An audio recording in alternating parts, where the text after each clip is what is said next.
He didn't even sit down when he said it. I want a divorce. You don't work, you don't contribute, I'm done carrying you. I was at the kitchen counter, still holding the mug I'd been sipping from. He smirked when I didn't answer. Don't look so shocked. You knew this was coming. I didn't. Not the words, not the tone, but the distance in his eyes? That I'd seen for months. Before the rot. We met when I was 24. He was older, confident, the kind of man who made decisions without hesitation. He said he admired my creative spirit. I admired his drive. When we married, he wanted me to focus on the home while he handled the money. I agreed. At least, that's what I let him believe. What he didn't know was that I'd started an online business, quiet, small at first, then growing beyond what I imagined. By our 4th anniversary, I'd earned my first $100,000. By our 7th, I'd hit $500,000, all in an account with only my name. The betrayal. 2 weeks after the divorce papers were signed, I saw the engagement post. My best friend. The woman who used to sit on my couch in pajamas, drinking wine, swearing she'd never betray me. The caption, "When you know, you know." It was the smile on his face that hurt more than the photo. That smile used to be mine. The shift. I didn't rage, I didn't block them. I followed every post, every tagged photo. The honeymoon in Italy, the house they bought together, our old dream home, the one he said we couldn't afford. I started to notice the other details too.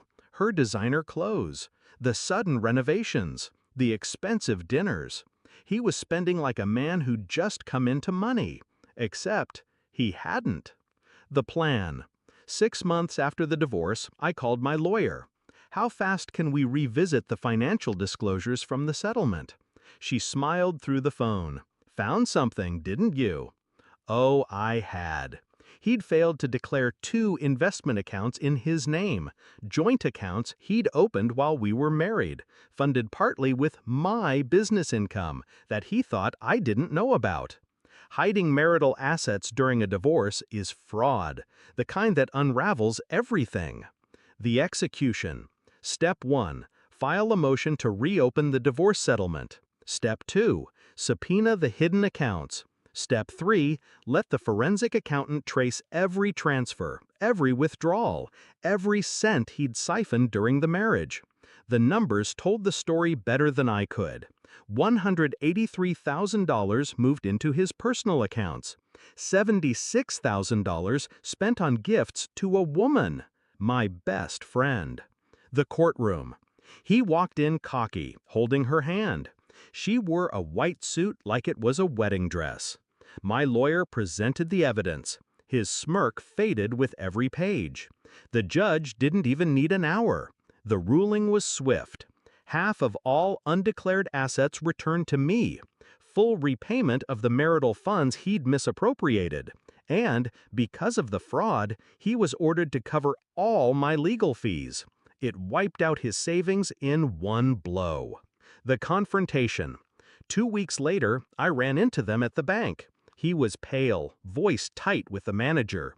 She was clutching a purse I recognized from my own closet years ago. He saw me. His jaw clenched. You did this. I tilted my head. No, you did this. I just collected. The aftermath. They sold the house within a month. He took a lower-paying job in another city. She stopped posting designer outfits. My business? Still thriving.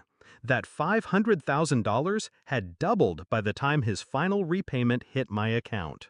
Reflection. He thought I was dependent. He thought I was naive. He thought leaving me for my best friend was the end of my story. It wasn't. It was just the prologue. And now, he can't even say my name without remembering exactly how it feels to lose everything twice.